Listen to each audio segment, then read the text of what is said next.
what I learned as I started studying paper and really starting to actually study paper and the science behind it was that at some point, and I won't tell you the whole story why because it'll get me in trouble, most rolling papers and cigarette papers began adding chalk.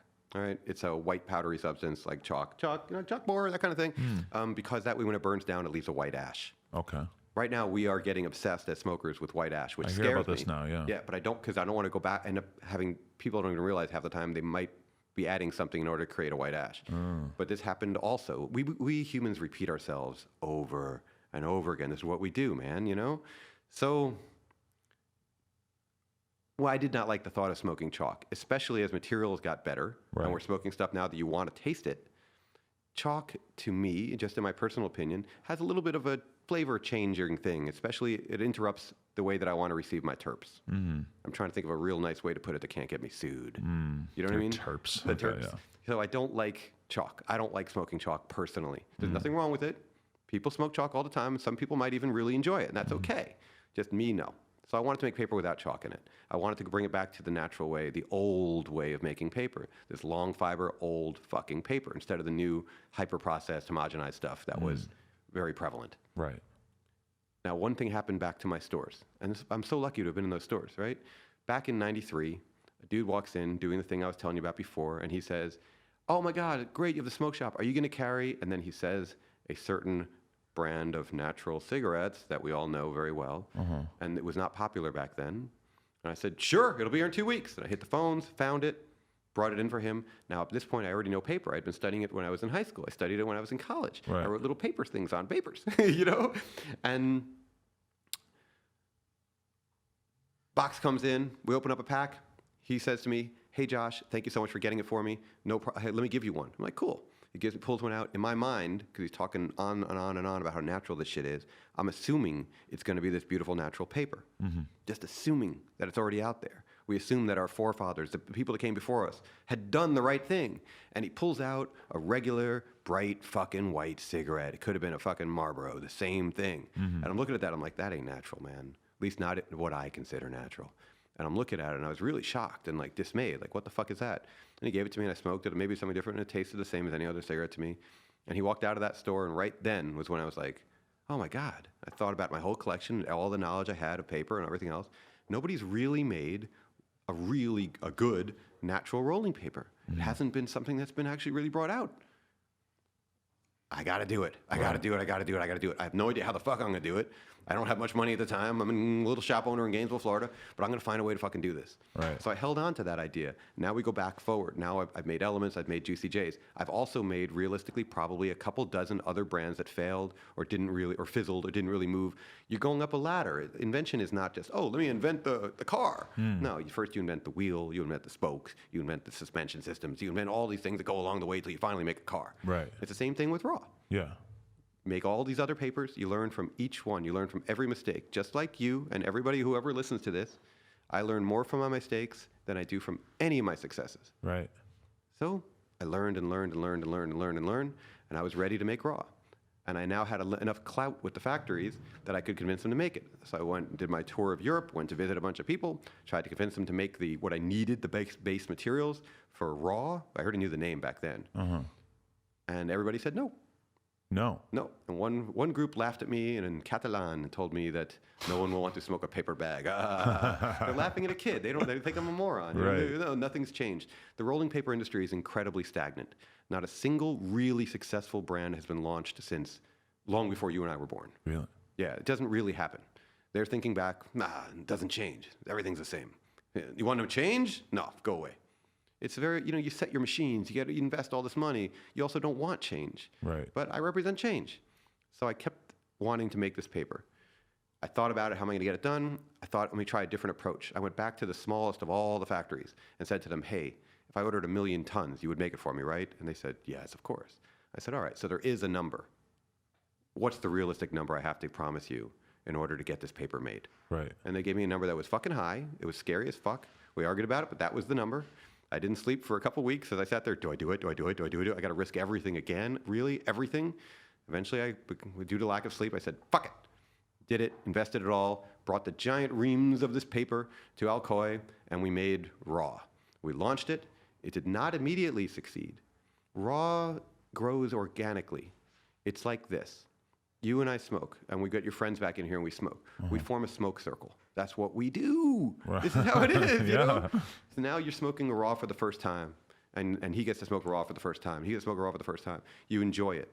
You leave the circle, and maybe a couple of you guys go and you buy a pack because it tastes so much better than that 90s paper you were smoking before. Right.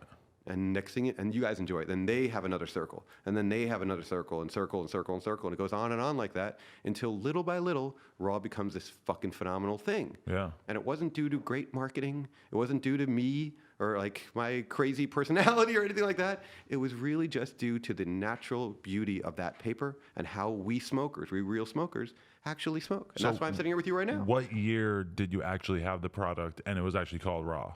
2004, 2005. Oh, okay. It took that long. Yeah. Okay. Oh God, I had to get money, to get courage, knowledge, understanding. I had to make all those failures Right. before I could finally do it.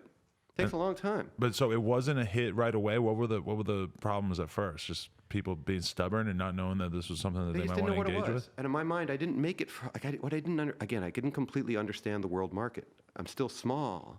So I'm picturing when I'm making it, like my smoker friends, my hippie friends, that blonde girl with dreads, you know, my dudes I hang out with. I'm picturing them, and I'm like, oh, I know they'll love it. And I'm vegan by this point, so I make the paper vegan, and I actually even write on the paper for the first time. It's a vegan paper. Not all papers are vegan, so it's a thing. Is that a selling point for a lot of people, or is that almost turn some people off because they're like, well, I just ate bacon this morning, so I don't want to smoke this? It actually probably chases some people away, right. But it's me. And when I originally made it, I wasn't making it for everybody. I was making it for like the real smokers, the people who really give a fuck about what they're smoking, and they want to taste it and they want to bring it to an extreme level. Right. And they would appreciate it. Whereas I knew most people would probably just want to stay with their old white stuff. But I knew those people. Like I understood this one particular segment, this real tiny niche that would fucking love it. And I made it for them. So it's different than what if I might have done if I was trying to make a mass market paper. But if I was trying to mass market paper, I probably would have fucking failed. You know what I mean? So once you had the product and stuff, though, like how did it actually start to catch on? Was it really word of mouth, or how were you getting it out there in the beginning? Just fucking word of mouth. I gave it away to everybody because I knew that if I just got it out there, it was so fucking good. Right. Like I know paper. It's wrong of me to say this. It's gonna come across incorrect or fucking like an asshole or something. But I believe in my heart that I understand paper, rolling paper, better than anyone other human that is fucking alive. Right. Even people that sell bigger companies than me, they don't have it in their heart. They don't really actually understand it to the level of what is it doing when it's burning? What is it actually happening? Are you watching the fibers? Are you studying it? Do you really get what's going on here? Right. They're thinking about it from a different level. I mean, there's all these big companies making rolling papers or cigarettes or God knows what, and it's kind of easy to imagine that at the heart of a lot of those brands, there isn't really someone who really gives a shit about the user experience and what is actually happening to the customer. And that's what kind of makes the Raw thing stand out to me so much. It makes you guys seem like more than just a regular brand, is because it's just so clear that you really are like stupidly passionate about this thing. Oh God, I fucking love this stuff. Yeah. I probably shouldn't do it that much. I shouldn't connect myself so incredibly deeply with a product. Right. But I did. Like, I birthed that thing. It's my child, man. You know what I mean? It wouldn't have happened if I hadn't done it. And I don't know how, eventually, based on humanity, eventually someone else would have created a similar paper. I have to believe that. Right. But I don't know how long it would have been. And I don't know what that paper would have been. It might have been bullshit. It might have been a thing where maybe, let's say you took your old paper from the 90s, and because you don't want to make a change, you just add some brown dye to it and pretend it's natural. Right. I don't know what would have happened if I hadn't done it. If somebody less principled was the one running the brand, then that's pretty easy to imagine that that's actually what would have happened. Is that at some point they would sell something that was, had the image of being healthy or being natural, like when and they take wasn't white at all. bread and they add brown dye to it to make natural bread. They really do that shit out there with bread. Yeah. And why wouldn't they do that with paper? I don't. They would. And customers really walk into the grocery store and look at the white bread, and they look at the dyed brown organic oat bread or whatever, and they're like, "I'm a healthy person. I'm gonna get this." Brown bread. You know? And I truly believe in artisan. So by the way, I used to own a bakery. Really? Yeah, with a friend of mine. He was this amazing old Romanian man. When was this? Oh, like 7 years ago. Okay. I didn't really want to do it, but he made the best bread in the world. Because you must have been pretty successful with the Raw thing already. And I didn't want to do the bread. Bread was not for money. The bread was for love. If I didn't invest and make this bakery with him, he was going to close down. And he made the best bread I'd ever had in my life. Wow. I love bread. He made it in the old Romanian way, a Romanian peasant loaf, and I wasn't going to let it go. So I worked with him. He's like, I'm going to close. I said, why? Well, I can only make this much. What if we opened a real bakery? Don't close, man. I don't want to lose that bread. And the world shouldn't lose that bread either. Yeah. No, that's amazing. Okay, so but then the product just gradually started to gain steam, and like how did it develop? Was there like any certain points where it hit different milestones where all of a sudden it was like, okay, this is getting bigger and better and more serious? Yeah. Okay, so we're noticing the numbers going up, and they're going up just organically, not flying up. Right. And then suddenly I came to a realization because Currency sings about it in a song, 5 on it, and he's saying raw paper, not a blunt. It's raw paper, not a blunt, because people see him smoking brown. And I suddenly realized, I'm like, oh my God, he wasn't really part of my target. I didn't even think about that. Like everybody who smokes well, everybody wants to smoke this. So it hadn't really occurred to you that this was going to be a rapper thing? No, I had no idea. Right. Because those guys were all smoking blunts. Yeah. I didn't want to convert them off blunts. I'd love to, but I didn't even think that was even possible. Right. And then suddenly, it wasn't that they were smoking blunts, and it isn't that all rappers switched. It was that the people who truly enjoyed smoking. So suddenly I realized that, wait, everybody who smokes, they're gonna fucking love this shit. Oh my God, it's not just my bunch of fucking stupid hippie friends. No, it's not the blonde girl with dreads. It's not my friend down on the corner. It's fucking everybody. Oh, fuck. So you thank Currency for it? Was there anyone else? Was it Wiz too? Was like the main Currency dude? brought me to Wiz. Right. And Wiz, as soon as Wiz smoked it, again, it's the change that happens.